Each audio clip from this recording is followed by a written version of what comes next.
Salut tout le monde, c'est Justice et aujourd'hui je vous présente la revue des cartes de la faction Muna.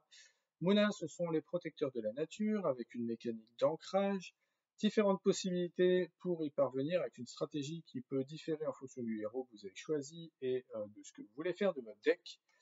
Aujourd'hui, je ne vais pas vous présenter une decklist toute faite pour aller jouer en boutique, je vous présente plutôt un axe de réflexion pour construire votre deck efficacement avec les rares que vous avez et avec les uniques que vous avez pu obtenir.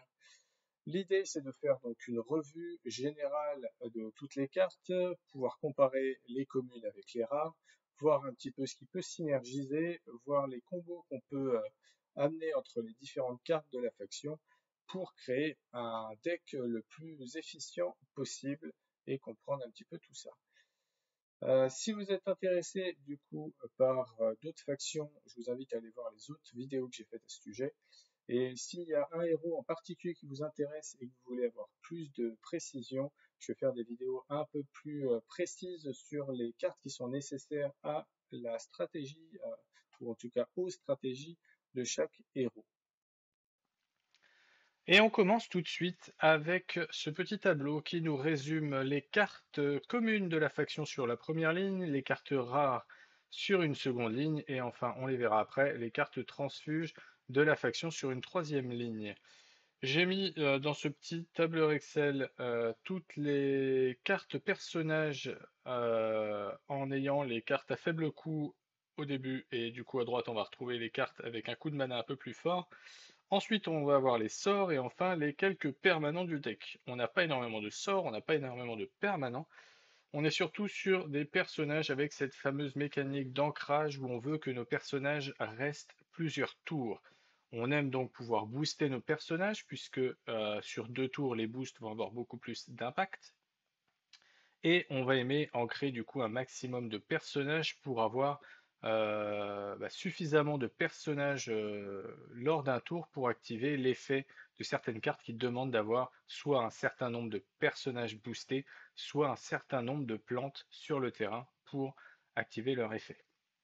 On va voir ça un petit peu plus dans le détail sur chaque carte et on va commencer du coup avec les cartes à faible coût, à coût de 1, la soigneuse Mona et le vendangeur du fuseau. Soigneuse Mona, ça coûte 1 depuis la main, ça apporte seulement une stat de 1 en montagne. L'intérêt, c'est que je vais pouvoir la jouer lors de mon premier tour, si je l'ai parmi ma première pioche, parmi mes 6 cartes de début de partie. Je vais pouvoir la jouer en même temps qu'une carte qui coûte 2 pour essayer de positionner mes cartes sur les deux expéditions. Et son intérêt, c'est que du coup, au deuxième tour, je vais l'avoir en réserve et je vais pouvoir utiliser son effet de soutien qui va permettre d'ancrer un personnage qui coûte 3 ou moins depuis en coup de main. La plupart des effets, si ce n'est la quasi-totalité des effets de soutien de cette faction, vont être cet effet-là, c'est-à-dire on défausse la carte depuis la réserve et on va pouvoir ancrer un personnage qui coûte 3 ou moins depuis la main. Donc on va vraiment axer notre ancrage là-dessus si on veut avoir ces effets de soutien. On a la majorité des cartes de la faction qui vont nous coûter quand même 3 ou moins. On a quelques cartes qui vont coûter plus, ou on va peut-être avoir une mécanique un petit peu différente. Mais les cartes qui vont avoir du coup un faible coût vont être intéressantes puisque ça va être des cartes qu'on va vouloir aimer booster et aimer ancrer. En plus du fait d'avoir potentiellement beaucoup de cartes et donc, comme je le disais, vouloir activer les effets qui nous demandent d'avoir beaucoup de personnages, beaucoup de plantes ou ces choses-là. Le vendangeur du fuseau, dans le même aspect, va avoir 1 sur sa stat de forêt et rien sur ses autres. Il coûte seulement 1 et permet de gagner ancré lorsqu'il est joué. Donc là, ces deux cartes, pour le coup, on est vraiment sur des cartes pas chères, des cartes à 1, en plus d'être jouées potentiellement au premier tour et d'aller chercher les deux expéditions. Ça permet aussi de temporiser sur une milieu de partie pour voir ce que va faire notre adversaire et donc pouvoir réagir avec ces autres cartes après. Ça permet de laisser la main à notre adversaire pour jouer un peu nos cartes importantes après. L'intérêt du vendangeur, c'est que on va lui faire gagner ancré et du coup, il sera déjà là le tour suivant. Et c'est un personnage qui a le mot-clé plante, donc il va synergiser avec toutes les cartes qui vont nécessiter d'avoir un certain nombre de plantes sur le terrain. Je reviens sur les versions rares de ces cartes. La soigneuse Muna a comme intérêt d'être un peu plus efficace en termes de stats. Un depuis, donc toujours un depuis la main et depuis la réserve, mais un en stats sur la plante et deux sur la montagne avec 0 en océan. C'est un peu mieux que la rare. Elle va avoir le même effet de soutien. Si je veux être peut-être prendre l'avantage plus facilement au premier tour, je peux avoir une rare Muna, une rare soigneuse Muna, mais l'intérêt n'est pas dingue par rapport à la commune. Peut-être en avoir une, avoir deux communes si on veut la jouer 3 fois et une rare, mais je vois difficilement aller mettre 3 soigneuses Muna rares dans un deck, ça me paraît beaucoup. La version rare du Vendangeur du Fuseau, lui, a une stratégie un peu différente, c'est qu'il va gagner un effet de ravitaillement à midi, à la condition qu'il ait au moins 2 boosts. Donc, pour utiliser de façon efficace son effet, il va falloir mettre des cartes dans le deck qui permettent de faire gagner des boosts, idéalement qui vont pouvoir faire gagner 2 boosts. On va voir qu'il y a quand même plusieurs cartes qui le permettent. Ça permet d'assurer que notre vendangeur soit rentabilisé en tant que rat pour pouvoir ravitailler. Pourquoi ravitailler? Parce que on est dans un deck potentiellement où on va manquer de cartes si on joue notamment Arjun. Si je joue Arjun, je vais dépenser mes cartes de la réserve pour pouvoir ancrer mes personnages. Je vais donc au bout d'un moment manquer de cartes. Et en plus de ça, les cartes, je ne les veux pas forcément dans la main. Je les veux dans la réserve pour pouvoir les défausser. Donc quand je joue Arjun, je vais vouloir mettre beaucoup d'effets de ravitaillement dans mon deck. On y reviendra quand on fera le focus sur ce héros. Avec Rin, un peu moins, puisque c'est plutôt l'inverse. On veut dépenser ses cartes de la réserve pour ne pas en avoir trop, sachant que si on termine le tour en avançant sur la plante, on va mettre des cartes dans notre réserve, donc on va plutôt vider notre réserve. Donc on ne veut pas forcément les ravitailler. Donc voilà, on est sur des stratégies complètement différentes en fonction des héros. On garde l'ancrage comme mécanique principale, mais avec des stratégies différentes. Donc ici, le vendangeur du fuseau, si on a des cartes qui nous permettent de le booster, on va aimer l'avoir en rare pour qu'il soit un peu efficace. Mowgli est une carte qui vaut 2 depuis la main, qui nous rapporte rien du tout en montagne et en océan, mais qui nous donne 3 sur la forêt. Ça va être intéressant du coup sur un deck Orchid qui veut avancer sur les expéditions forêt, un peu moins sur les autres decks. La carte n'est pas plante, donc elle va pas beaucoup synergiser avec les autres. Elle va être intéressante surtout depuis la réserve, puisqu'elle ne va coûter que 1 depuis la réserve, donc on va pouvoir la retrouver sur des decks qui vont aimer mettre des choses en réserve et les utiliser depuis la réserve, pourquoi pas. Si on a des uniques qui mettent des cartes en réserve, on peut aimer pourquoi pas avoir des Mowgli pour les jouer à faible coût directement. L'effet rare, je vais vouloir le mettre si je veux avoir beaucoup d'effets d'ancrage dans mon deck. J'ai un effet de soutien, toujours le même. J'ancre un personnage qui coûte 3 ou moins. Si je veux avoir beaucoup de personnages, si je veux avoir beaucoup de présence euh, sur les expéditions, j'ai l'intérêt de venir la jouer en rare. Le champignon éternueur, un petit peu la tête d'affiche de notre faction Muna, va coûter 2 depuis la main ou la réserve pour nous mettre des statistiques équilibrées de 1 en plante, en montagne, en océan. Et tout comme le vendangeur du fuseau, il va venir s'ancrer le tour où il est joué, que ce soit de la main ou de la réserve. Alors certes, il va pas mettre beaucoup de stats sur le terrain, mais vu qu'il s'ancre, il est déjà là pour le prochain tour, et donc il va être très efficace quand on va venir le booster notamment. Donc, soit je le joue avec Teja et il arrive sur le terrain, il est déjà boosté, ça fait une 2-2-2 pour 2, c'est plutôt bien. Et en plus, il est là le tour prochain avec 2-2-2, donc c'est même très bien. C'est une plante au même titre que le vendangeur, donc si je joue un deck plante, je vais mettre beaucoup de petits personnages comme ça, je vais être très content de pouvoir les ancrer et les garder sur le terrain, et derrière sortir une carte comme Yongsu, le tisserand verdoyant qui, s'il y a 2 plantes sur le terrain, va gagner quelques boosts et il sera donc très content d'avoir des plantes qui se sont ancrées le tour précédent. La version rare, c'est une version qui va gagner un boost à midi. Donc automatiquement, le lendemain, vu qu'on l'ancre ce jour-là, il aura son boost et il sera 2-2-2 pour 2. Et vu qu'à midi, il va gagner un boost à chaque fois, c'est une carte qu'on va vouloir essayer d'ancrer suffisamment. Donc si j'ai beaucoup de possibilités d'ancrage dans mon deck, notamment avec ces effets de soutien qui me permettent d'ancrer des petits personnages, bah, je vais aimer ancrer champignon éternueur pour que chaque tour il reprenne un, tout simplement. Forcément, si je joue cette mécanique avec des effets de soutien qui me permettent d'ancrer, je vais au bout d'un moment, pardon, manquer un peu de cartes, et donc le ravitaillement ou les effets de pioche peuvent avoir un intérêt réel dans le deck. Et ça tombe bien parce que ça nous fait notre transition avec la Kitsune qui justement fait piocher une carte. Chaque joueur pioche une carte, donc nous on pioche une carte et l'adversaire pioche une carte.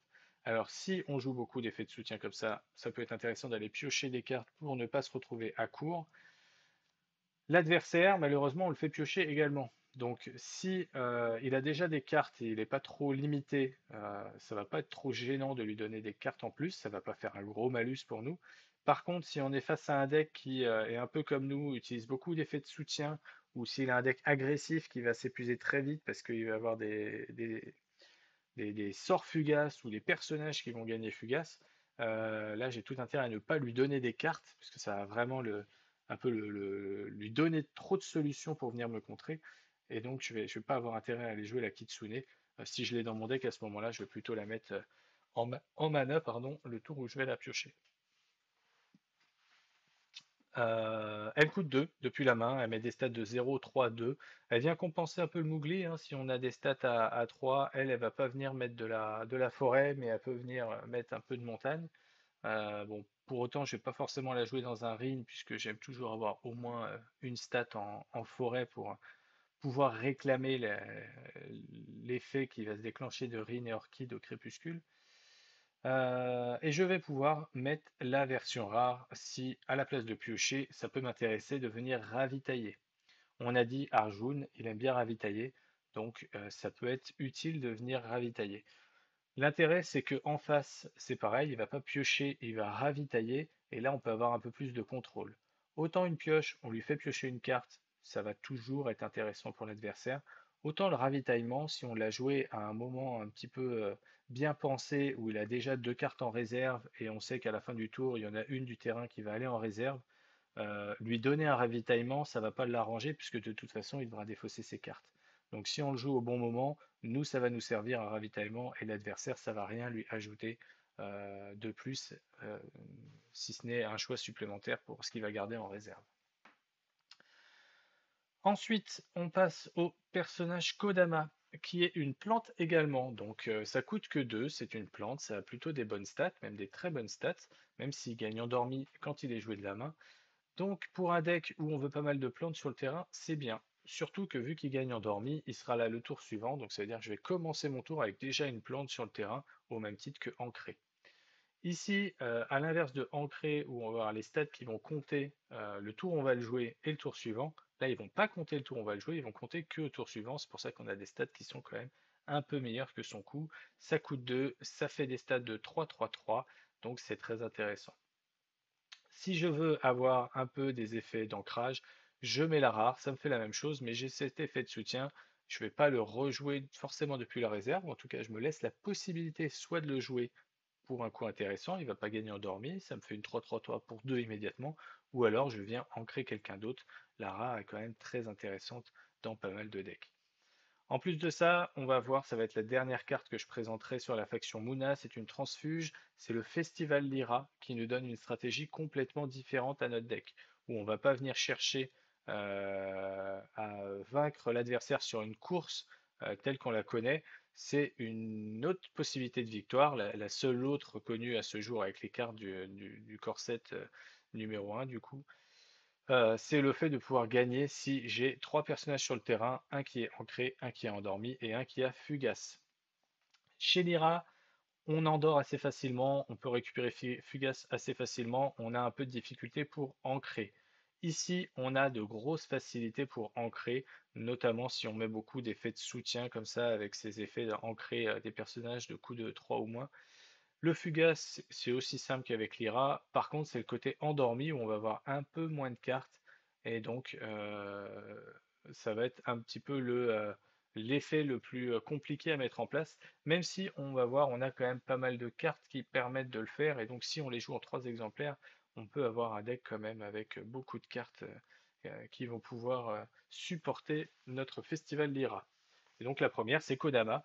Elle gagne endormie, donc je la joue, ça me coûte que 2. C'est pas très cher, donc je vais pouvoir avoir si j'ai un personnage le tour d'avant que j'avais joué qui était fugace et que j'avais ancré comme un vendangeur ou un champignon, et que je joue derrière un autre personnage et que je viens de l'ancrer, j'ai mes 3 personnages pour un coût finalement très peu élevé. Donc je pense que c'est une stratégie qui marchera très très bien dans un deck Muna. Le marchand Muna, c'est une carte qui coûte pas très cher aussi de la main, ça coûte que 2, ça met 3 en forêt, 2 en montagne, ça ne met rien en océan. Potentiellement utile, pourquoi pas, chez Rin qui veut avoir un petit peu de présence dans les forêts. Elle a un effet de ravitaillement depuis la réserve, même si elle coûte un peu cher, elle coûte 3 depuis la réserve. Le ravitaillement, on a dit, on l'aime bien l'avoir chez Arjun, pourquoi pas. Mais dans ce cas-là, peut-être la jouer en rare, puisqu'on va avoir le coût qui va être réduit, seulement 2 depuis la réserve, et donc le ravitaillement pourrait être très pratique. On passe à Inari. Inari qui est notre première carte qui vaut 3 depuis la main. Ça nous donne des stats de 3, 1, 3, donc c'est plutôt intéressant, même si c'est pas spectaculaire. Son intérêt va résider dans le fait de ne coûter que 2 depuis la réserve. Donc sur des decks où j'ai beaucoup de ravitaillement, où je vais mettre en réserve, je vais être content de mettre des Inari, puisque pour 2, je vais mettre une 3, 1, 3, ce qui est très bien. Je peux vouloir jouer la version rare qui à midi me fait piocher une carte. Donc si je joue Inari en version rare, il faut que j'ai des mécaniques d'ancrage. Ça coûte 3 depuis la main, donc je peux l'ancrer assez facilement avec tous les effets de soutien dont dispose la faction. Pas 100% des effets, puisqu'on va voir qu'il y a quelques effets de soutien sur les transfuges qui vont nous donner potentiellement autre chose, ou sur les sorts. Mais ça permet quand même de pouvoir l'ancrer assez facilement pour piocher. Piocher, c'est encore mieux que le ravitaillement, ça permet vraiment de prendre l'avantage en termes du nombre de cartes et de pouvoir avoir des solutions un peu plus variées. En plus de ça, ça permet d'avoir à la fois des cartes à coût faible pour les jouer en début de partie, sans avoir pour autant à avoir à défausser ou à mettre en mana des cartes plus élevées qu'on voudrait garder pour la fin. Le druide Muna. Le druide Muna, il nous dit que pour un coup de 3, on vient mettre des statistiques de 3, 2 et 2.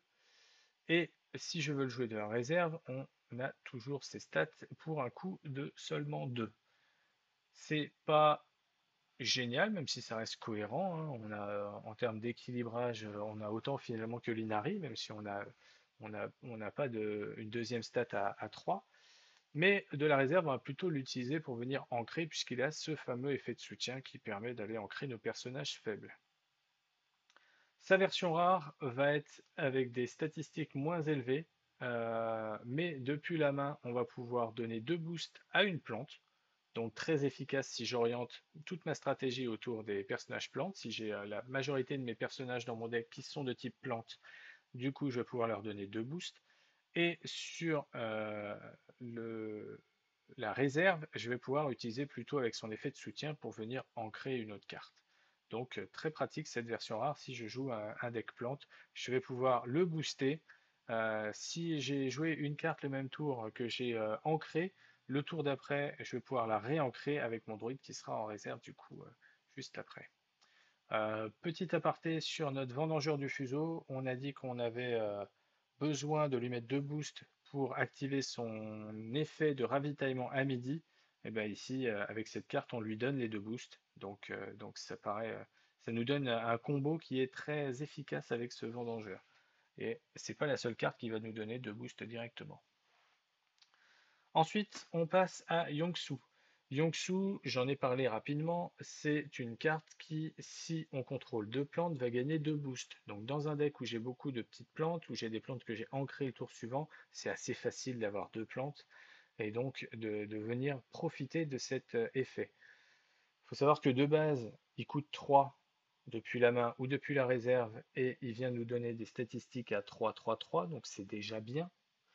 Mais du coup, si on a nos 2 plantes, il arrive à 5, 5, 5. Donc ça commence à venir largement embêter mon adversaire et c'est plutôt facile à jouer. La rare peut avoir son intérêt et je vais avoir des stats à 2, 2, 2 pour un coup de 2. Pareil, main ou réserve. avec exactement le même effet, ce qui veut dire que je vais potentiellement pouvoir le jouer plus tôt dans la partie et je vais pouvoir euh, payer moins de mana pour venir le jouer. Donc si je joue avec beaucoup de cartes, si j'ai beaucoup d'effets de ravitaillement, beaucoup d'effets de pioche, c'est peut-être plus intéressant d'aller jouer la rare, puisque je vais pouvoir jouer plus de cartes. Je passe à la suite avec la fille d'Yggdrasil. La fille d'Yggdrasil, c'est une carte qui vaut 3, qui met 5, 5, 3. C'est énorme, comme le Vendangeur, mais sans condition. Bon, on n'a pas l'océan, on reste à 3 sur l'océan, on ne monte pas à 5. Mais on n'a pas de condition. On la met, on sait qu'on a des grosses stats, donc on peut facilement, pour 3, ça coûte pas très cher, venir voler une expédition à l'adversaire. L'inconvénient, c'est qu'on va donner une carte à l'adversaire. Alors on ne lui donne pas directement, hein, évidemment, mais on lui fait piocher une carte, ce qui est très fort pour lui. Forcément, si je le joue le dernier tour du jeu, ça devient très très fort, puisque si je termine le tour et si je termine la partie avec une fille d'Yggdrasil, je lui fais piocher une carte dont il ne bénéficiera pas, puisqu'il n'y aura pas de tour prochain. L'autre intérêt de la carte, c'est que la pioche, elle se fait que sur un effet main. Ce qui signifie que quand je vais jouer la fille d'Yggdrasil depuis la réserve, je vais bénéficier de ses stats élevées, mais je ne vais pas faire piocher l'adversaire. Donc sur un deck où j'ai beaucoup de ravitaillement, je vais aimer piocher une fille d'Yggdrasil.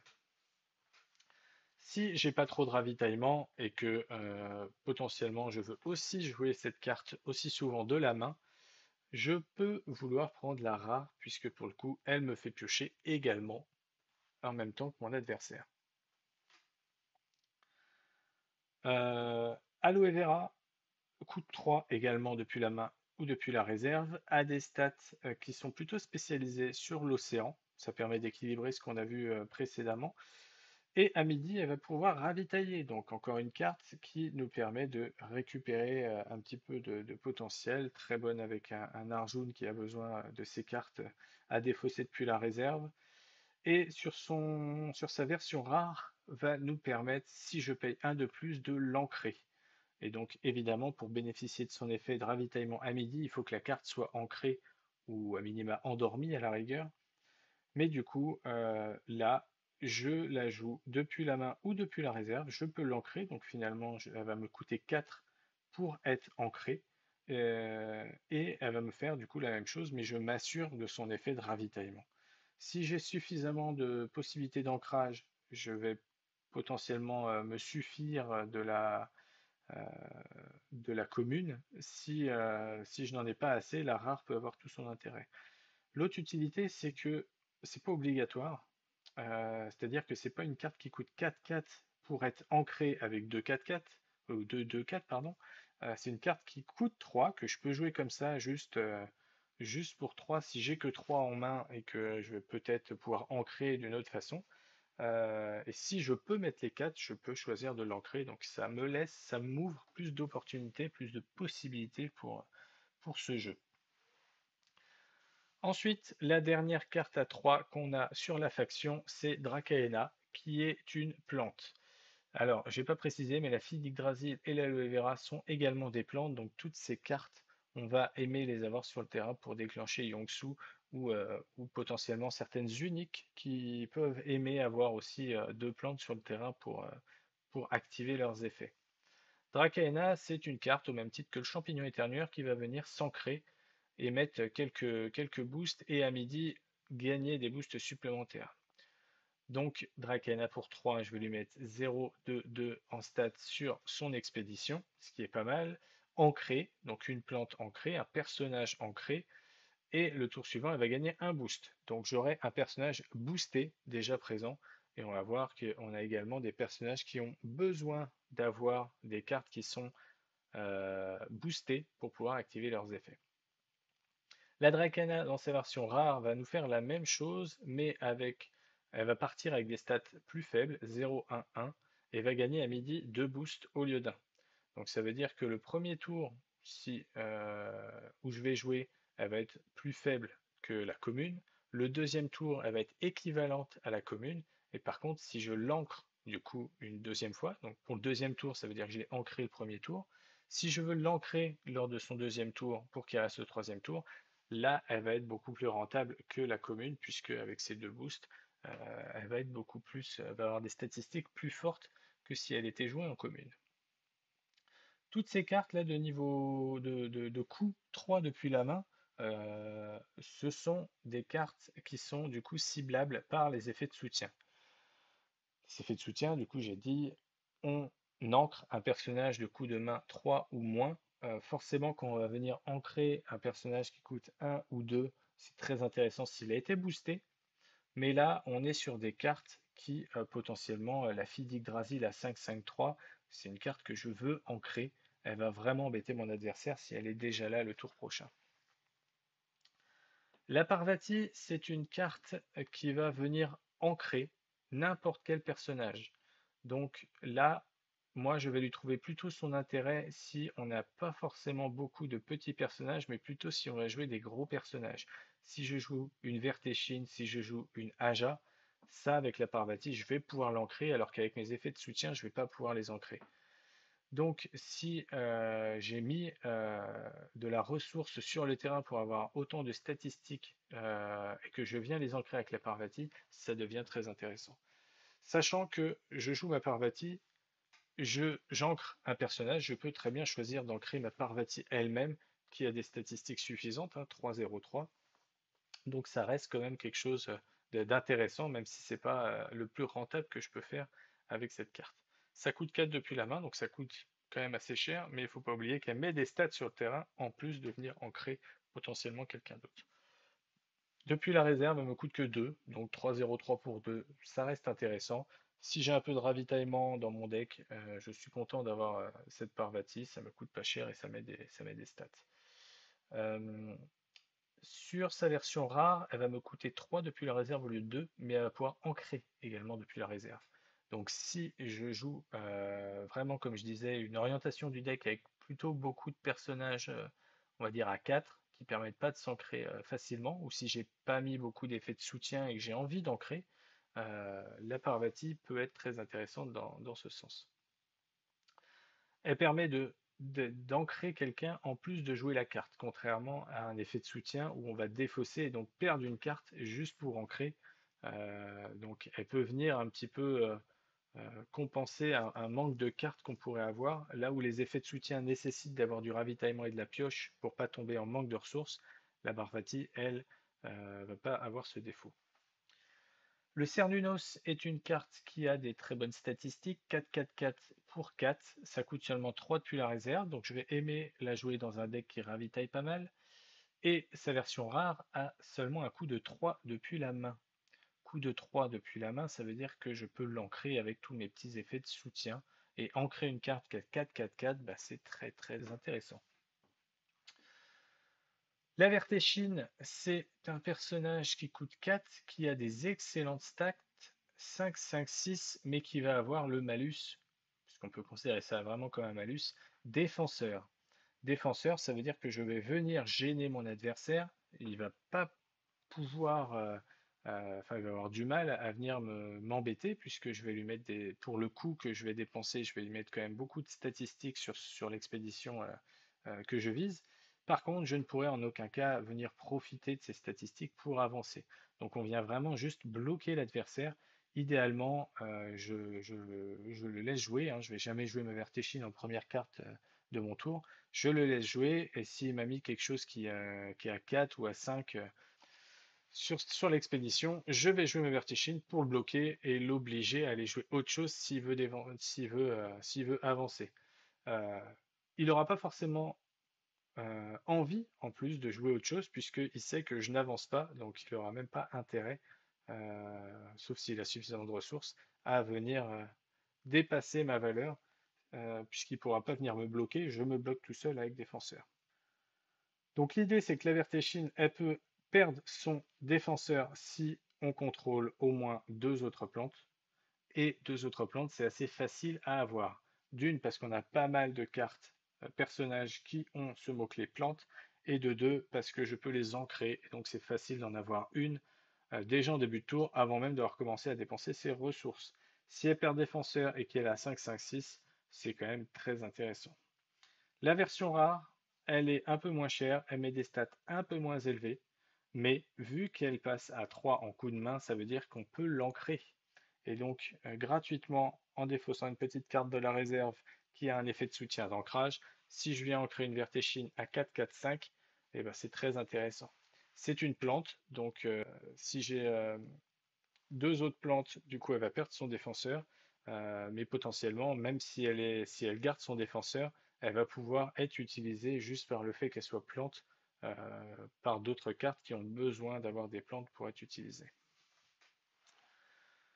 Potentiellement, deux vertéchines à coût de 3 depuis la main, ça me coûte 6. Il me manque juste une plante, donc je mets un vendangeur du fuseau à 1, et pour 7, j'ai deux vertéchines qui n'ont pas défenseur sur le terrain. Ça devient très balèze.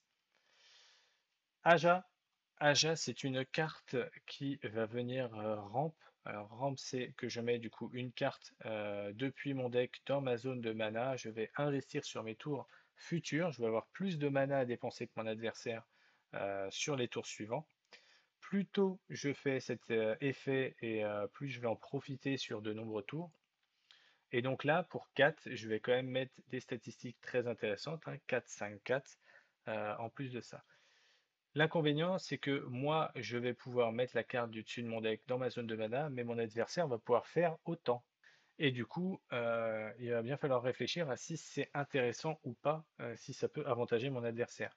Si je suis face à un deck qui a besoin d'avoir beaucoup de mana pour jouer ses cartes, soit parce qu'il a beaucoup de cartes et que du coup, il a besoin d'avoir plus de mana pour tout utiliser et donc rentabiliser tout ce qu'il peut piocher, soit parce qu'il a beaucoup de cartes qui coûtent cher, qui sont très très fortes. Je pense notamment à Hatsadi qui va aimer avoir un deck un peu comme ça, puisque il va pouvoir utiliser son effet de pioche à chaque fois qu'il va jouer une grosse carte.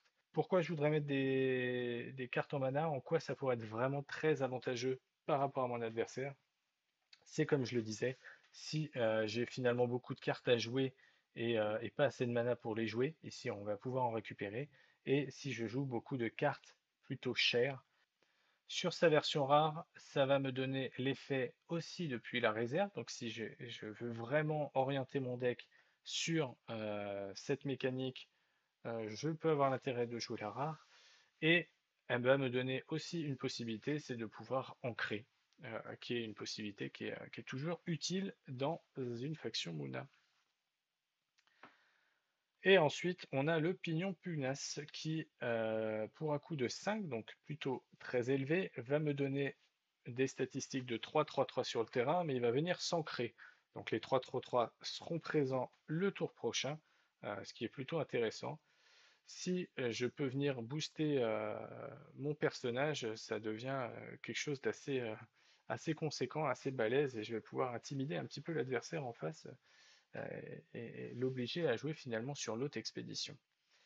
Sur sa version rare, il descend à 4 en coût, donc ça devient pour le coup très intéressant, hein. Je paye 4 et je mets l'équivalent de 6-6-6 finalement avec l'ancrage, puisque je mets 3-3-3 ce tour-là et il y aura toujours 3-3-3 le tour prochain. L'inconvénient de ces cartes un petit peu élevées, c'est que forcément il suffit d'une carte sort de l'adversaire pour défausser la carte, potentiellement avec 2 de mana ou 3 de mana, il peut me virer mon pignon qui ne profitera même pas de son effet d'ancrage. Ensuite, les deux cartes de la faction qui mettent beaucoup de stats, qui sont puissantes. Le fils d'Yggdrasil qui coûte 6, qui va mettre 6 en forêt, seulement 3 en montagne et en océan, mais qui va être gigantesque. Donc il va mettre ses statistiques sur les deux expéditions. Évidemment, si je viens booster mon fils d'Yggdrasil, le boost sera 2 fois plus rentable puisqu'il va compter sur les deux expéditions également. Et si je veux jouer la version rare, je me permets à la fois d'avoir un petit bonus Corias 1 qui va pas forcément dissuader l'adversaire de venir me la supprimer, mais qui peut venir en tout cas compenser le coût qu'il va mettre. En tout cas, il va devoir dépenser plus de ressources pour venir gérer mon fils d'Yggdrasil. En plus de ça, il a l'intérêt de pouvoir utiliser un effet de soutien pour venir ancrer quelqu'un d'autre. Et ça, c'est plutôt intéressant, notamment si je le joue alors que j'avais déjà quelqu'un d'ancré. Euh, je viens mettre beaucoup de stats. Si j'arrive à ancrer l'autre personne avec un effet de soutien et lui il part en réserve, et ben à chaque fois, si tous les tours je dépense un personnage en réserve pour venir réancrer quelqu'un, si c'est quelqu'un comme le champignon éternueur qui à midi va gagner tous les boosts, ou si c'est Inari qui va venir piocher des cartes tous les tours, bah, ça peut être quand même très intéressant. Là où c'est assez intéressant aussi pour le fils d'Yggdrasil, cet effet, c'est que je vais assez rarement vouloir l'utiliser deux fois de suite depuis la main puis depuis la réserve. C'est-à-dire qu'une fois que j'ai passé mes expéditions sur la forêt, ou une fois que j'ai bloqué mon adversaire, il y a de grandes chances pour que j'atterrisse sur une expédition où je n'ai pas besoin de la forêt. Et donc le fils d'Yggdrasil sera moins intéressant, j'aurais pas envie de le jouer de la réserve, et donc le fait de pouvoir l'utiliser pour ancrer quelqu'un d'autre sera quand même beaucoup plus utile. Et enfin, le dernier personnage de base de la faction, c'est Hydra Kaena, qui a des stats de 0, mais qui va venir du coup avec 4 boosts. Ça coûte 7, c'est très cher, donc je vais devoir attendre avant de le jouer. Par contre, une fois que je l'ai mis sur le terrain, il est éternel, du coup il va rester et il ne va pas pouvoir être défaussé facilement. Il va falloir seulement quelques cartes qui ne sont pas non plus en quantité énorme dans le corset pour venir la gérer. Si l'adversaire ne me la gère pas, il y a de grandes chances que je gagne la partie. En tout cas, si je ne le joue pas trop tard, puisque le tour où je vais le jouer, je ne vais pas forcément faire un tour très intéressant, mais à partir du tour suivant, il va regagner 4 boosts tous les midis. Donc il va être à 8-8-8 le tour suivant. Donc ça va être compliqué, voire très compliqué pour mon adversaire de venir le contester. Et le tour d'après, il sera du coup à 12-12-12. Donc autant dire qu'on gagne l'expédition sans rien faire. Donc c'est une carte que typiquement mon adversaire va essayer de gérer très logiquement.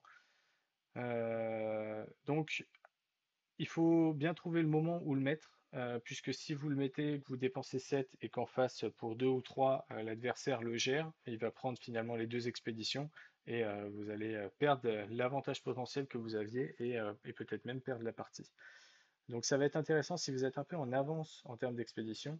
Si vous êtes un peu en retard et qu'il est à deux expéditions de gagner la victoire, ben, je vais plutôt pas le jouer, quoi. Ce sera peut-être trop tard pour jouer les Drakaena. Donc il y a vraiment ce timing qu'il va falloir respecter pour l'utiliser efficacement. Sur sa version rare, ça va nous donner Corias, où Corias va avoir une valeur égale au nombre de plantes qu'on contrôle. A minima 1, puisque l'Hydracana est une plante lui-même. Et si j'ai un champignon éternueur, par exemple, ou un vendangeur qui était présent et qui s'était ancré au tour d'avant, je vais avoir Corias 2, etc. Je peux être à 3, 4. Et là, je vais embêter beaucoup plus mon adversaire, puisqu'il va devoir dépenser finalement autant de ressources que ce que j'ai mis, juste pour gérer la carte. Donc ça fera quasiment un tour à vide. Donc ça limite un petit peu le risque de jouer cette Hydra Kaena. On passe ensuite au sort. On commence avec récolter. Récolter, c'est un sort qui nous permet de ravitailler. Ça coûte seulement 1 depuis la main. 1, c'est très bien. Encore une fois, ça permet de temporiser, ça permet de voir ce que va faire notre adversaire. En plus, on ravitaille, donc on se donne plus de possibilités pour pouvoir jouer. Ça coûte 2 depuis la réserve, donc ça ne va pas forcément être la carte la plus intéressante à jouer. Par contre, en commune, elle marchera très bien par exemple avec Arjun, puisqu'on va ravitailler, ce qui va servir à Arjun. Et depuis la réserve, on va pouvoir tout simplement la défausser pour aller ancrer quelqu'un avec l'effet d'Arjun et Spike. Sur son effet sur sa version rare, pardon, on va pouvoir ravitailler 2 fois. Donc ça va nous coûter 2, mais on va pouvoir beaucoup ravitailler. Et donc toujours avec des héros comme Arjun où on veut dépenser nos cartes de la réserve, si on en récupère plein, on est très content.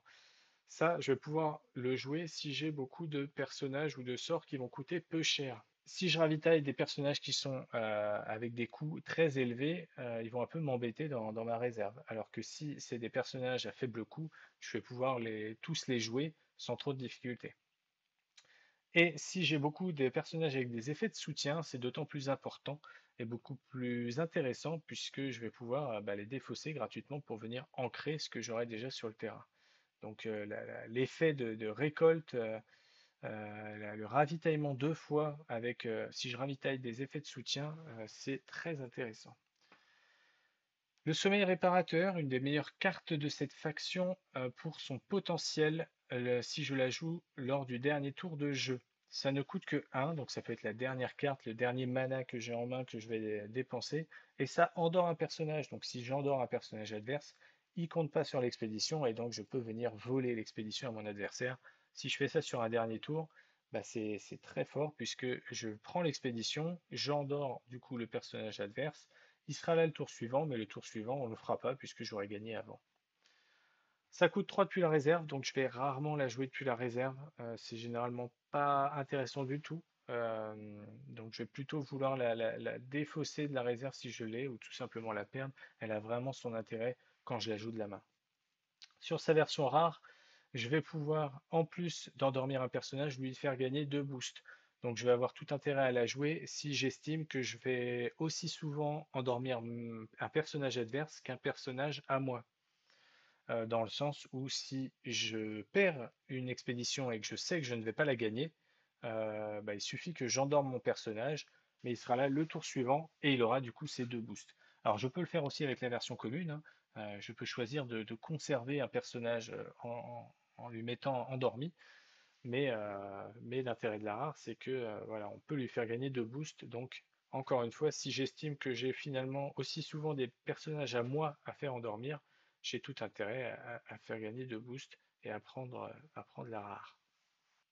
Autre chose, la carte peut avoir tout son intérêt dans un deck orienté autour du Festival d'Ira, puisque du coup elle permet d'endormir. Donc si je la mets 3 fois, ça me fait 6 cartes hein, avec mon Kodama qui me permettent d'endormir. Et donc voilà, pour seulement un, de venir trouver le dernier point qui était nécessaire pour gagner la partie en déclenchant l'effet de mon Festival d'Ira. Et si je veux orienter vraiment mon deck là-dessus, je vais vouloir endormir assez souvent mes personnages, soit en espérant pouvoir faire les autres effets qui me manquent, soit tout simplement pour garder de la présence sur le terrain et avoir plus facilement mes 3 personnages et leur mettre du coup fugace, endormi et ancré. Et donc je vais plutôt l'orienter avec de boosts pour venir aussi gêner mon adversaire et empêcher qu'il n'avance et donc qu'il ne gagne avant que je réussisse à satisfaire mes 3 conditions du Festival d'Ira. Euh, Abreuvé. Abreuvé, c'est une carte du coup qui me permet de venir donner des boosts à mes personnages. Un boost à chacun des personnages parmi deux. Ça me coûte 2, donc je mets 2 boosts. Si le personnage que je booste est ancré, le boost sera aussi utile, il sera conservé le tour suivant, donc ça me met l'équivalent finalement de 4 boosts pour un coût de 2, donc c'est très intéressant. Et donc je vais aimer répartir mes boosts, donc ça va être très pratique sur des decks avec beaucoup de personnages. Je vais mettre un petit peu toutes mes ressources éparpillées sur mon terrain. C'est un peu le principe de ne pas mettre ses œufs dans le même panier. On l'a dit tout à l'heure, avec un pignon pugnace, si je lui mets toutes les boosts et qui se fait gérer avec très peu de ressources, bah, finalement, je ne peux rien faire d'autre de mon tour et il ne me reste plus rien sur le terrain.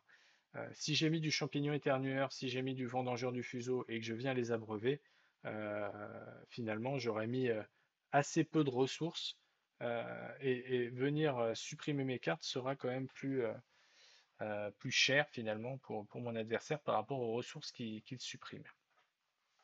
Forcément, on a des cartes qui permettent de contrer ça, hein. Si l'adversaire me joue une furie du Kraken qui m'enlève plein de personnages, plein de petits personnages, entre guillemets, il va avoir la riposte idéale par rapport à ça. La version rare va coûter plus cher, 3 depuis la main, 2 depuis la réserve, là où la version commune me coûtait 2 depuis la main et 1 depuis la réserve, mais il va me donner 2 boosts au lieu d'un. Donc potentiellement, l'intérêt, c'est d'aller booster efficacement des personnages qui s'ancrent, qu'on veut voir, qui peuvent être utiles pardon, sur plusieurs stratégies. Si je joue plante, notamment si je joue beaucoup de petits personnages et que j'ai un petit personnage qui est plante, lui faire gagner 2 boosts, bah, c'est intéressant puisque du coup il sera fort le tour suivant et il pourra être utilisé pour autre chose. D'ailleurs, le sommeil réparateur qu'on a vu avant avait 2 boosts aussi. On l'a vu sur le Druid Muda, mais les 2 boosts, ça permettait du coup de déclencher automatiquement l'effet le tour suivant du Vendangeur du Fuseau s'il était ancré, hein. Donc les 2 boosts peuvent être très intéressantes avec le combo Vendangeur du Fuseau. Entraînement à la méditation, c'est une carte qui coûte 2 de la main, 3 de la réserve et qui permet d'ancrer un personnage qui coûte au maximum 3 depuis la main. Donc la même chose que ce qu'on a avec les effets de réserve, sauf que là, du coup, on joue une carte de la main et on peut la jouer 2 fois. Elle n'est pas fugace. Donc pour 5, finalement, je vais pouvoir ancrer 2 personnages. Donc je fais rien d'autre potentiellement pendant mon tour. Je vais jouer peut-être une autre carte en milieu de partie. Et du coup, c'est une stratégie à prendre un petit peu avec des pincettes, puisque si, encore une fois, j'ai mon adversaire qui me met des sorts pour venir me gérer mes créatures, bah, finalement, les ressources que j'aurais dépensées pour l'ancrer, je les aurais dépensées pour rien. La version rare me donne un petit peu de polyvalence, puisque elle va me coûter déjà moins cher. Je vais pouvoir ancrer du coup 2 fois, et ça va me coûter que 2 depuis la réserve au lieu de 3. Et si j'ai besoin d'un boost, je vais pouvoir tout simplement défausser mon entraînement à la méditation depuis la réserve pour aller donner un boost au prochain personnage joué. Donc ça peut être quelque chose d'intéressant si je veux un deuxième boost à mon Vendangeur du Fuseau par exemple et que je l'ai joué avec Teja, il va pouvoir prendre ces 2 boosts. Si je joue avec une unique qui a besoin pour être activée d'avoir des personnages boostés ou d'être boosté tout simplement, bah, ça peut être intéressant d'avoir ça. Si je joue, on verra au niveau des transfuges, le petit Djinn. Le petit Djinn, on aime pouvoir le booster directement, donc on peut défausser ça pour venir le booster. Il y a plusieurs stratégies qui peuvent être employées et donc cette carte en rare nous permet plus de polyvalence à ce niveau-là si on veut le jouer comme ça. La dernière carte de base de la faction, c'est la Moisson de Mana qui est la carte de gestion du deck, on va dire ça comme ça. C'est fugace, donc je ne peux pas l'utiliser 2 fois, ça coûte 3 et ça permet de renvoyer un personnage ou un permanent de n'importe quel coup sur la zone de mana de son propriétaire. Donc ça veut dire que je vais pouvoir gérer n'importe quoi en face. Si j'ai un Hydracaena, si j'ai un Fils d'Yggdrasil, si j'ai un Atlas, si j'ai un Kraken, toutes ces choses qui en fin de partie vont me faire assez mal quand elles vont être posées sur le terrain, je vais pouvoir pour 3 venir les gérer. Et donc forcément, bah, si vous êtes contre un Muna qui a ancré des choses également, bah, c'est pareil, on va pouvoir pour 3 venir défausser un personnage qui aurait été boosté et ancré, et donc c'est très fort. L'inconvénient, c'est qu'on vient mettre ce personnage sur son mana, donc sur le mana de l'adversaire, donc le tour d'après, il aura un avantage, il pourra jouer un mana de plus que nous. Donc plutôt à jouer en fin de partie, pour éviter que l'impact du mana soit trop conséquent, idéalement même sur le dernier tour, puisqu'il n'y aura pas de tour suivant pour profiter du mana supplémentaire. La version rare me permet du coup de le jouer 2 fois. On perd cet effet fugace et donc je vais pouvoir renvoyer quelqu'un sur la zone mana de son propriétaire 2 fois de suite. Et donc si j'oriente mon deck un petit peu plus avec la nécessité d'avoir beaucoup de gestion, ça peut être intéressant. Si je veux pouvoir l'utiliser pour moi-même, puisque ça peut être toujours intéressant de se dire, si je ne gagne pas l'expédition, au même titre qu'on l'a vu avec le sommeil réparateur, où on va venir endormir le personnage, on peut se dire, bah, je l'enlève parce que voilà, je gagne pas l'expédition, et puis de toute façon, peut-être qu'il viendra en réserve, mais j'aurai trop de cartes en réserve, donc je devrais le défausser. Je peux me dire, bah, je le supprime et je le mets moi sur ma zone de mana, et donc j'ai investi un peu sur le futur. Ça me paraît un peu cher de mettre 3 de mana pour faire ça, mais potentiellement, si on calcule son coût et qu'on se dit, bah, par rapport aux cartes que j'ai en main, il me manquera 1 de mana, ça peut débloquer une situation. Enfin, les 2 permanents de la faction. La prairie prolifique qui va vraiment être un permanent orienté sur un deck plante. Donc c'est une carte qui va me permettre de payer moins cher mes plantes. Une fois par tour, j'ai une plante qui va me coûter 1 de moins. Donc si la majorité, voire la totalité des cartes personnages que j'ai sont plantes, elle va avoir un réel impact. Je vais la mettre évidemment en 3 fois dans mon deck, hein, si je le joue comme ça, et ça va me coûter que 2 pour la poser. Donc je vais pouvoir même la poser le premier tour, ça va être très impactant. Des plantes à 1, on en a en plus, hein, on a le vendangeur du fuseau. Donc le vendangeur du fuseau, si admettons les 3 cartes que je garde en main, c'est une prairie prolifique et 2 vendangeurs du fuseau, je peux mettre ma prairie, jouer mon premier vendangeur du fuseau à 1 de moins, donc gratuitement, et il me reste un pour jouer mon deuxième vendangeur du fuseau. Donc finalement, j'ai joué toutes mes cartes au premier tour et j'ai mis des cartes sur 2 expéditions, ce qui peut être très intéressant. Si derrière j'ai un Yongsu, j'ai déjà 2 plantes qui seraient sur le terrain, donc ça peut être vraiment pratique à jouer. La version rare n'est pas dingue, je trouve. Elle permet de payer 1 pour ravitailler au moment où je la joue. Si j'ai vraiment besoin de ravitaillement, je peux aller le mettre ici, mais je pense qu'on a suffisamment de cartes qui nous permettent de ravitailler pour ne pas aller avoir cherché la rare ici. L'intérêt de cet effet, alors le ravitaillement c'est bien, mais ce qui est un peu gênant, c'est de devoir payer 1 pour le faire. Donc là où ce serait intéressant, c'est si vraiment j'ai beaucoup de mana. Donc à voir, ça peut peut-être marcher si j'oriente mon deck avec beaucoup de rampes. On a beaucoup, enfin beaucoup. On a quelques cartes, on doit en avoir peut-être 4 cartes différentes qui permettent de mettre certaines cartes sur la zone de mana. Si j'oriente mon deck comme ça, peut-être que ma prairie prolifique pourra prendre son sens dans sa version rare, mais je ne suis pas convaincu. Le fuseau Bastion Muna, c'est notre permanent qui nous permet de protéger un petit peu nos personnages ancrés, notamment, des effets adverses qui vont vouloir les défausser. On leur met Corias 2, donc ça veut dire que tous les effets, toutes les cartes, tous les sorts, tout ce que va jouer l'adversaire pour venir défausser notre personnage, il va devoir payer 2 de plus. Donc, alors ce ne sera pas valable pour tout, c'est-à-dire que si on a des effets qui augmentent le coût des cartes ou des choses comme ça ne va pas être pris en compte.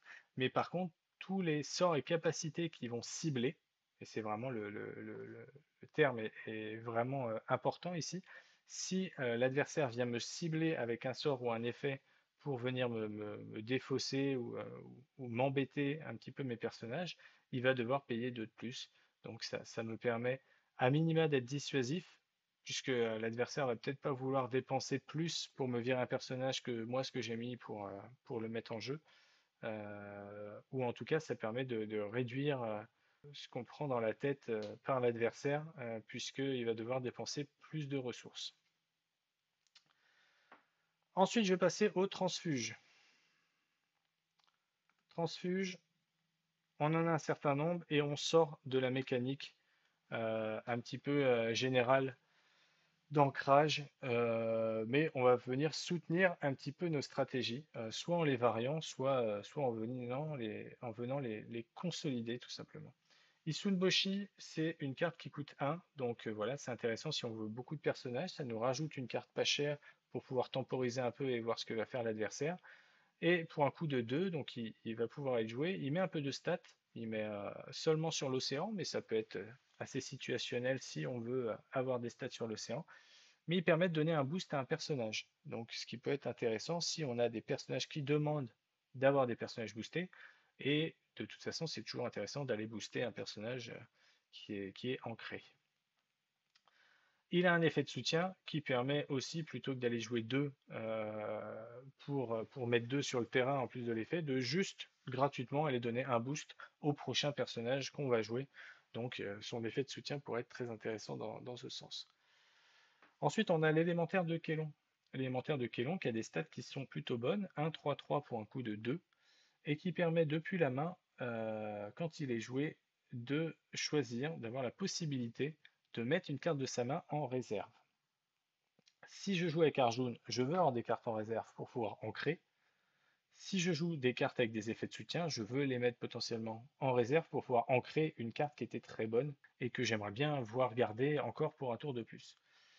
Donc on a des possibilités plutôt pas mal avec cet élémentaire de Kélon. Ogun, c'est une carte aussi qui coûte pas très cher, 2 depuis la main et depuis la réserve. Ça me met des stats qui sont pas excellentes, 2 à 1, mais tout l'intérêt réside dans son effet qui me fait gagner un boost à chaque plante que je contrôle.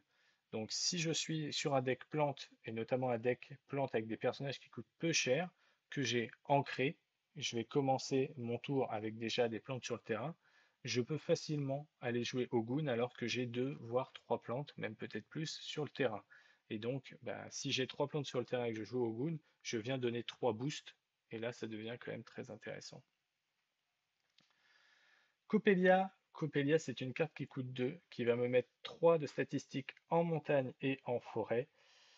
Et elle a un effet assez particulier qui me dit que quand elle va aller depuis la main en réserve, elle va pouvoir être jouée gratuitement. Alors elle passe par la case réserve et du coup elle va pouvoir être jouée. Et elle va gagner endormie. C'est-à-dire qu'elle ne va pas pouvoir être jouée efficacement, on va dire, ce tour-là en termes de statistiques. Elle sera utile en termes de stats sur le tour prochain. Mais néanmoins, voilà, je l'aurais joué gratuitement en mettant de la carte dans la réserve. Donc plutôt intéressant avec Rin et Orchid, qui permettent du coup, quand on active l'effet, d'aller piocher une carte et d'en mettre une en réserve. Ça permet d'aller mettre du coup la Coppelia directement sur le terrain. À savoir que l'effet de Rin, il se déclenche au crépuscule, donc on va mettre la carte du coup en réserve, elle va aller sur le terrain avec endormi, et ensuite on aura la phase où les personnages vont aller en réserve. Donc elle va perdre son endormi à ce moment-là. Donc ça veut dire que finalement, quand je vais la jouer avec l'effet de Rin et Orchid, je vais la mettre sur le terrain, elle va perdre son endormi, et elle ne sera pas endormie le tour prochain, elle pourra être très utile dès le prochain tour. Petit combo avec élémentaire de Kélon, si on veut. On peut la mettre directement en réserve depuis l'élémentaire de Kélon pour pouvoir la jouer gratuitement. Pourquoi pas. Le dernier intérêt, c'est que c'est notre troisième carte qui nous permet d'être endormi. Et donc, alors c'est conditionnel, hein, il va falloir la mettre en réserve pour qu'elle gagne endormi. Mais donc potentiellement, si on la joue trois fois, bah, ça nous fait un total de 9 cartes qui permettent d'être endormi dans le deck, ce qui peut soutenir tout à fait une stratégie autour du festival Lyra. Le comédien Lyra, c'est une des fameuses cartes qui nous demande d'avoir des personnages boostés. Donc si j'ai pas mal de cartes comme le Isunboshi, si j'ai mis mon champignon éternueur qui me fait gagner des boosts, si je joue tout simplement Teja qui va pouvoir me booster déjà mon premier personnage que je vais jouer, mon comédien Lyra, pour un coût de 2, il va facilement pouvoir avoir 2 boosts de plus puisqu'il aura facilement ces deux personnages boostés. Donc ça me donnera 4-4-4 pour un coût de 2, ce qui est très fort. Je passe à la suite avec Esmeralda. Esmeralda, elle n'a pas des stats très convaincantes. Pour un coût de 2, on va avoir 0 de 2. Par contre, elle va me permettre de ravitailler. Alors c'est un peu limité parce qu'elle ne me permettra pas de ravitailler depuis la réserve. Elle me permet de ravitailler que depuis la main. Mais ça peut être assez intéressant, notamment avec Arjun, où je vais vouloir avoir des cartes en réserve. Je ravitaille de la main. Ensuite, elle part en réserve, de la réserve, vu qu'elle est moins intéressante. Je vais pouvoir la défausser aussi avec l'effet d'Arjun pour aller ancrer quelqu'un d'autre. Chiron, ça me coûte 2, ça me met une stat de 1 sur ma forêt et je vais venir booster du coup deux personnages. Donc je répartis un peu mes boosts comme on a vu avec la carte abreuvé. Ça vient soutenir la stratégie du comédien Lyra. Ça peut venir dans toutes ces petites choses-là pour venir booster un peu tout partout. Mais ça reste utile sur toutes les cartes qui peuvent être ancrées. Le petit Jean est une carte qui coûte 2 depuis la main, 3 depuis la réserve pour des stats de 0, 3, 0. Il nous dit avec son effet que lorsqu'il va quitter la zone d'expédition, s'il est boosté, il va permettre d'aller directement en zone de mana et donc de venir grossir notre potentiel de mana sur les tours suivants. Si je le joue avec Teja, je vais pouvoir le faire directement depuis la main, et ça je suis content puisqu'il me coûte que 2 depuis la main, il me met des stats qui sont pas trop mal si je joue en tout cas sur de la montagne, et directement après il va me permettre sans attendre d'avoir directement un mana supplémentaire. Donc ça si je le fais sur l'un des deux premiers tours de jeu, ça peut avoir un impact quand même conséquent sur la partie.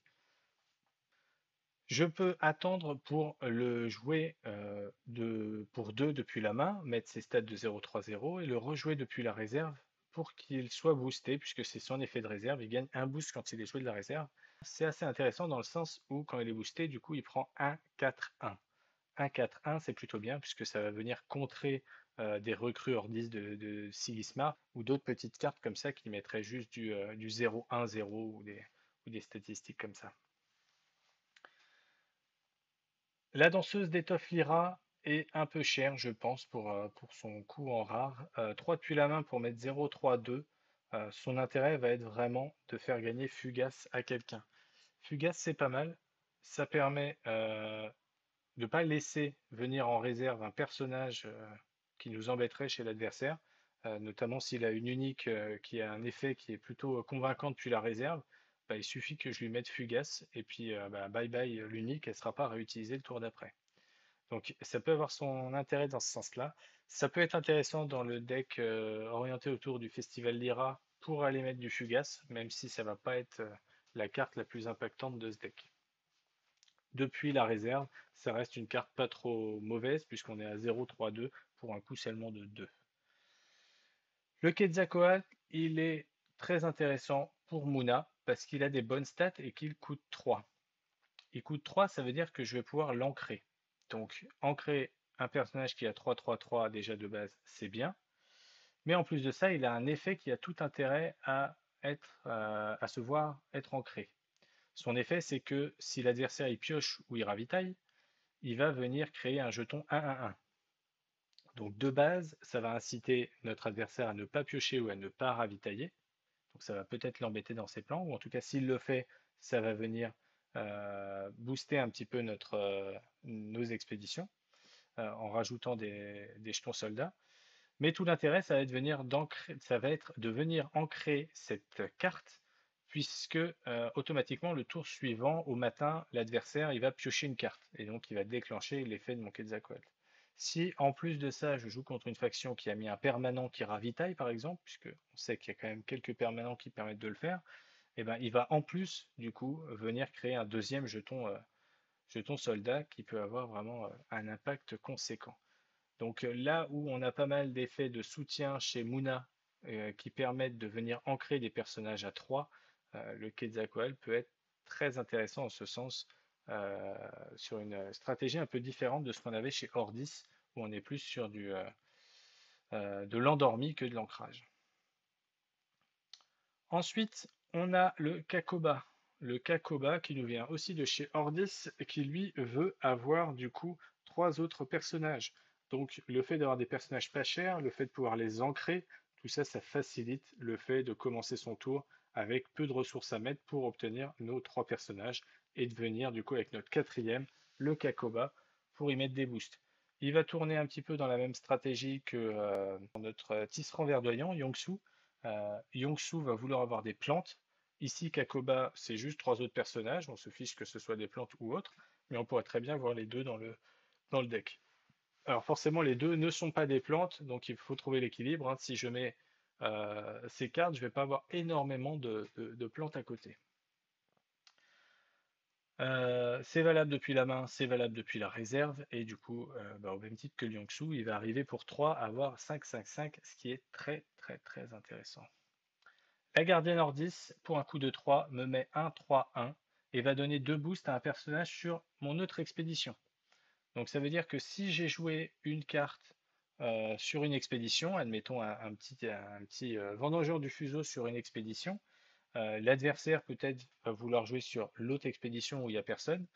Si j'ai prévu le coup et que l'autre expédition où il n'y a personne, ben, c'est une expédition qui se joue un peu sur la montagne, je vais jouer avec ma gardienne Ordis, donc mettre quelque chose de plutôt impactant, et venir booster mon autre personnage de l'autre côté, donc mon vendangeur, si c'est celui que j'ai mis, et avoir quelque chose d'assez assez balèze de l'autre côté et me garantir un tour qui est plutôt confortable. Le Sun Wukong coûte 3 depuis la main, 4 depuis la réserve. Il a des statistiques qui sont assez moyennes, 2, 4, 2. Là encore, il va être intéressant si on vient jouer sur de la montagne ou si on veut bloquer l'adversaire sur la montagne. Et pour un coup de 4, du coup, il va venir donner 2 boosts. Alors, il peut se les donner à lui-même, ce qui ferait une 4-6-4, qui reste très intéressant.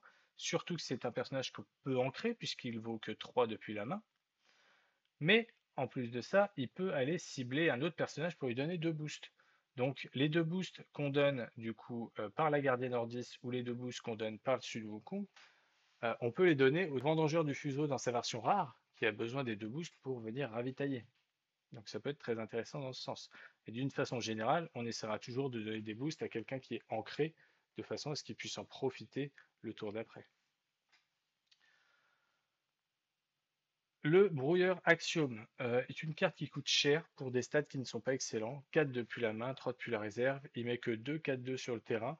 Donc plutôt impactant, là encore, si je joue sur une expédition montagne. Mais bah voilà, si je veux avoir une carte comme ça, je vais potentiellement pas jouer les trois, hein, garder Nordis, Sinokong et brouilleur Axiom. Sinon, je vais avoir peut-être un peu trop de cartes qui se jouent sur la montagne. L'intérêt du brouilleur Axiom, c'est qu'il me permet de saboter. Donc il me permet de garder un peu de contrôle sur le deck de mon adversaire et de pouvoir virer les cartes qui vont venir vraiment être dérangeantes pour moi, qui vont être en réserve. Et on arrive enfin aux 2 derniers personnages jouables qui ont fait un bond d'un coup. On passe de 4 en coup de main à 7. Loki, qui coûte 7, qui met des grosses stats, 5-5-5. C'est pas énorme par rapport au coût de 7, hein, mais on va dire les 2 coups de supplément par rapport à un coup de 5, il s'explique par son effet main, qui est très situationnel. Donc c'est une carte qu'on va pas vouloir forcément jouer en plusieurs exemplaires dans son deck, mais qui, joué au bon moment, peut réellement avoir un impact très conséquent. Son effet, c'est que chaque joueur va défausser sa main et piocher 3 cartes. Ce qui veut dire que si je me retrouve dans une situation où soit j'ai des cartes qui m'intéressent plus vraiment, soit j'ai carrément plus de cartes en main, j'ai plus que mon Loki, bah, je vais le jouer. J'ai plus que ça à jouer. Après, j'ai peut-être autre chose de la réserve à jouer. Je vais avoir quand même des stats à mettre sur le terrain et je vais pouvoir repiocher des cartes, donc me refaire une main, alors que j'étais peut-être dans une situation où j'avais plus grand-chose à jouer. En plus de ça, du coup, je fais ça en fonction de ce qu'a mon adversaire en main, puisque si il a autant de cartes en main que moi, ça va pas forcément être très intéressant. Par contre, si mon adversaire a beaucoup de cartes, je vais tout lui faire défausser et je vais lui faire repiocher 3 cartes. Donc s'il est sur un deck où il a besoin de piocher beaucoup, s'il est sur un deck notamment Izmir où il va avoir beaucoup de cartes pour piocher, je peux lui enlever un petit peu toutes ces solutions et il va devoir repiocher uniquement 3 cartes. L'autre intérêt, c'est que du coup, quand je vais jouer cette carte, je vais lui supprimer les solutions qu'il avait gardées en main. C'est-à-dire que si depuis le début de la partie, il a gardé un petit sort comme un sommeil réparateur qu'il avait prévu de jouer au dernier tour pour venir me voler à une expédition, eh ben, je peux lui enlever les cartes qu'il avait prévues dans la main. Alors ça marche pour les sorts que l'adversaire aurait pu prévoir de garder, ça marche aussi pour les personnages à coût élevé. Donc on parlait du Kraken ou du Atlas, que généralement on aime garder dans sa main pour les jouer plutôt le dernier tour pour venir créer un petit peu la surprise. Et ben là, on casse un peu la surprise, on envoie tout ça à la défausse et on lui fait repiocher des cartes qu'il n'aurait peut-être pas eu envie de piocher à ce moment-là. Très situationnel, donc potentiellement, on ne va pas la jouer en beaucoup d'exemplaires. En tout cas, je la vois difficilement en 3 exemplaires dans un deck. Ganesh pour un coup de 7 également, mais autant de stats. Mais du coup, lui, il va nous permettre d'activer les déclencheurs flèches de nos personnages. Notre Loki, j'en ai pas parlé, mais du coup, après, pour un coup de 5 depuis la réserve, me permet de mettre 5-5-5. Si vraiment je manque de cartes, ça peut être intéressant, mais c'est généralement pas excellent à jouer depuis la réserve quand même. Le Ganesh, du coup, va pouvoir activer les déclencheurs flèches. On a énormément de déclencheurs flèches dans notre faction Mona. Si je veux le jouer, mon Ganesh, je vais faire en sorte de mettre euh, beaucoup de cartes avec des déclencheurs flèches, beaucoup de personnages qui ont ces effets flèches pour pouvoir rentabiliser mon Ganesh, évidemment. Puisque si je le joue un tour où finalement j'ai qu'une carte qui a un effet flèche, bah, c'est un peu gâché. Alors que si j'ai mis des cartes précédemment parce qu'elles étaient ancrées et qu'elles ont un effet flèche et que j'ai réussi à booster, voilà, il suffit que j'ai 2 voire 3 cartes en jeu, je joue mon Ganesh, je vais pouvoir potentiellement soit les réancrer et donc m'assurer des derniers tours qui sont très forts en niveau stats, soit réactiver des effets flèches qui pourraient me redonner des boosts ou des choses comme ça. Et enfin, on arrive aux sorts. On a pas mal de sorts au niveau transfuge qui viennent compléter la faction. Le premier, c'est l'entraînement a cappella. Le premier intérêt, c'est qu'il coûte 1 depuis la main. 1 depuis la main, ça veut dire qu'on peut temporiser. 1 depuis la réserve également. Donc ça permet vraiment de laisser l'adversaire jouer, potentiellement pour aller jouer une grosse carte derrière, ou pouvoir ancrer tout simplement au dernier moment pour éviter de se faire gérer une carte et de perdre un petit peu toutes ses ressources. Évidemment, l'ancrage dans la faction, on veut le faire au dernier moment pour éviter de se le faire gérer. Autre solution, ça donne, alors c'est pas uniquement, voilà, l'effet n'est pas uniquement de pouvoir temporiser, ça nous permet de cibler une cible, de cibler un personnage, pardon, et de lui donner fugace. Ce qui veut dire qu'on va pouvoir gêner un petit peu l'adversaire. On va venir mettre un petit jeton fugace sur un personnage qu'on ne veut pas voir arriver en réserve, et donc potentiellement sur des uniques qu'on va pas voir rejouer le tour d'après, on va pouvoir gêner l'adversaire de cette façon. Ça peut être utilisé aussi sur un deck Festival Lyra. Pour 1, on peut donner la condition manquante potentiellement avec un fugace. Pourquoi pas, même si je pense que le fugace n'est pas très difficile à avoir vu qu'il suffit d'avoir quelqu'un depuis la réserve. L'entraînement mécanique, au même titre que la Ganesh, permet d'activer les déclencheurs d'un personnage. Pas de tous, mais d'un personnage. Et donc, si j'ai un deck où tous mes personnages ont des effets flèches, l'entraînement mécanique sera assez puissant. La canalisation de mana, qui coûte 2 également, pour le coup, est fugace et me permet de mettre la première carte de mon deck dans la zone de mana. Donc, si je veux orienter mon deck avec Aja, avec potentiellement des gros personnages que je veux vouloir jouer assez rapidement, peut-être Ganesh par exemple, je vais vouloir avoir suffisamment de mana pour le faire. Si je joue un deck où j'ai beaucoup de cartes, où j'ai beaucoup de pioches et que je veux rentabiliser un peu toutes les cartes que j'ai en main, je peux avoir aussi cet intérêt de vouloir avoir beaucoup de mana. Donc pour un coup de 2, ça permet de temporiser et de venir préparer les tours suivants si j'ai pas grand chose à mettre et que je veux tout simplement laisser l'adversaire jouer pour qu'il mette un petit peu toutes ses ressources en jeu. L'éruption de mana, c'est aussi un sort fugace qui coûte 2 et qui va me permettre de défausser n'importe quoi en face. Un personnage ou un permanent, quel que soit le coût qu'il a, ça me permet de le gérer. Donc c'est très polyvalent, ça me permet de me confronter à toutes les situations possibles. Ça va me coûter 2 en mana et ça va me coûter un orbe de mana. Un orbe de mana, donc j'ai pas besoin qu'il soit disponible, hein. Ça peut être une carte mana qui a été utilisée pour ce tour. Et donc, plutôt à utiliser en fin de partie, puisque forcément, plus je l'utilise tôt et plus je vais diminuer ma mana, et donc ce sera impactant en fonction du nombre de tours auxquels je vais jouer sans cette mana. Évidemment, si je le joue le dernier tour, c'est tout bénef, puisque le mana que j'aurai en moins, je ne jouerai pas le tour où j'aurai ce mana en moins finalement. Chargé, chargé, c'est une carte qui coûte 2, 3 depuis la réserve et qui me permet de faire gagner un boost à tous les personnages que je contrôle. Donc très efficace sur des decks où j'ai beaucoup de petits personnages. Donc les petits decks plantes où j'ai du Vendangeur du Fuseau, où j'ai du Champignon Éternueur, où j'ai de l'Issunboshi, toutes ces petites créatures-là, je vais pouvoir voilà, venir les booster chacun. Je ne mets pas, encore une fois, mes œufs dans le même panier, je répartis un petit peu mes boosts sur tout le monde, et donc ça peut venir vraiment gêner mon adversaire, surtout si c'est des personnages comme le Vendangeur ou le Champignon qui s'ancrent, ou si je viens moi-même ancrer avec des effets de soutien mes personnages, ça peut être vraiment embêtant du coup sur 2 tours, voire plus. À l'inverse, l'entraînement physique, on vient mettre pour le coup tout au même endroit, on vient mettre 3 boosts sur quelqu'un. C'est un peu risqué puisque ça peut venir se gérer plus facilement.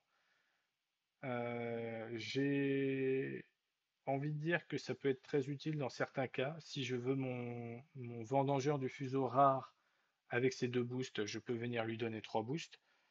Si j'ai une unique qui me demande d'avoir un certain nombre de boosts, je peux venir en donner avec l'entraînement physique.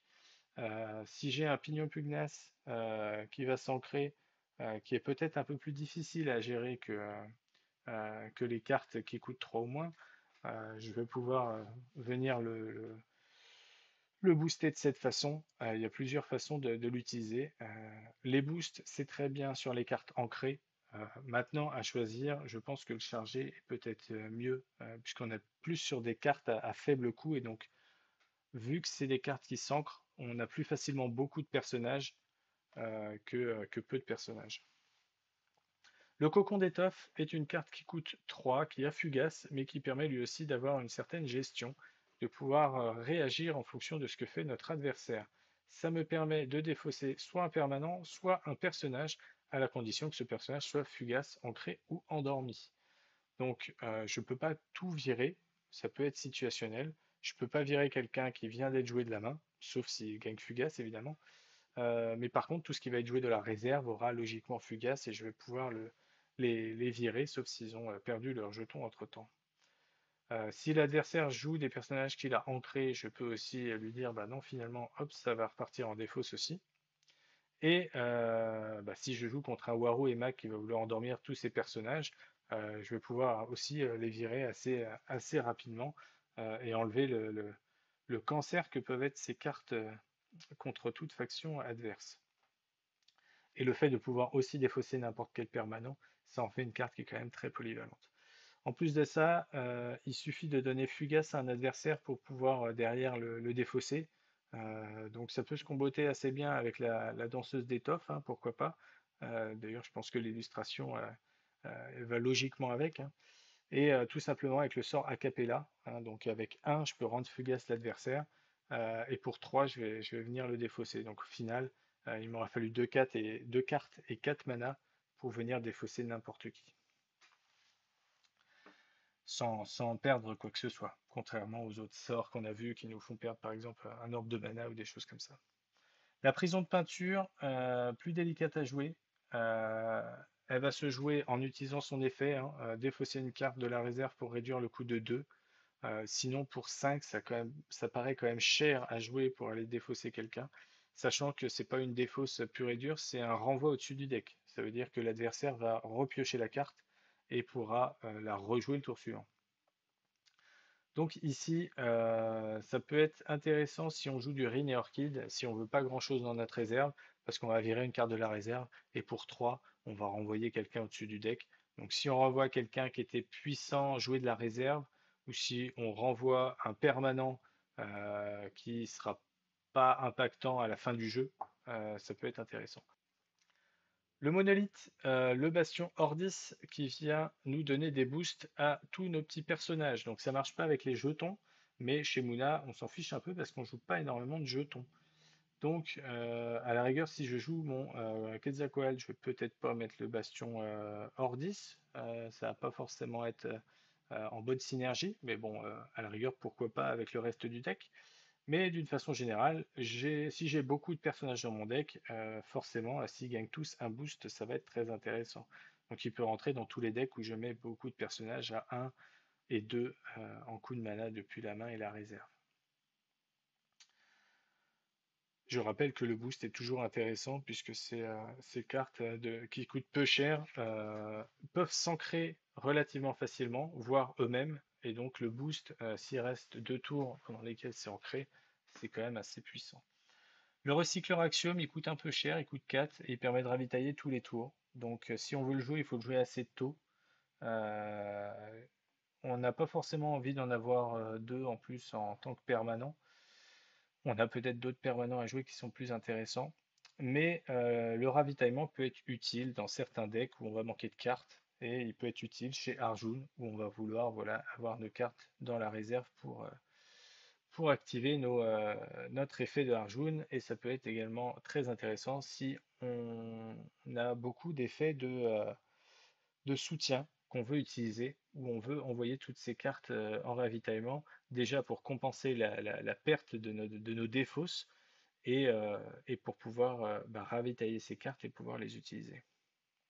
Et enfin, dernière carte de la faction, c'est le Festival d'Ira, le fameux, qui permet donc cette stratégie un peu différente de ne pas vouloir contester les expéditions, mais de chercher à mettre du monde sur le terrain et d'en avoir un au crépuscule qui soit fugace, un autre ancré et un dernier qui soit endormi. On a vu qu'il y a quand même pas mal de moyens d'aller leur donner fugace, ancré et endormi. Donc je pense que c'est une stratégie qui est tout à fait viable. En plus de ça, quand je pose le festival, je pioche une carte qui va de pair avec le fait de vouloir jouer beaucoup de personnages, puisque je vais vouloir du coup piocher pas mal de cartes pour pouvoir tout jouer. Et c'est intéressant dans le sens où l'effet du crépuscule s'active avant que les jetons héros et compagnons n'avancent dans le tumulte. Donc si jamais on gagne tous les deux pendant le tour, enfin si mon adversaire gagne sur l'expédition, mais que moi je réunis mes trois conditions, je gagne avant lui et donc je gagne la partie. Voilà, on a fait le tour de la faction. J'espère que la vidéo vous a plu. J'espère qu'elle vous a permis de réfléchir à la stratégie que vous voulez utiliser et peut-être imaginer le héros que vous voulez utiliser. Je ferai des vidéos du coup plus spécialisées sur les héros et évidemment je ferai cette vidéo pour les différentes factions. Donc n'hésitez pas à aller voir. Allez voir ce que je fais si vous avez d'autres choses qui vous intéressent. Je vous laisse là-dessus et je vous dis à la prochaine. Salut!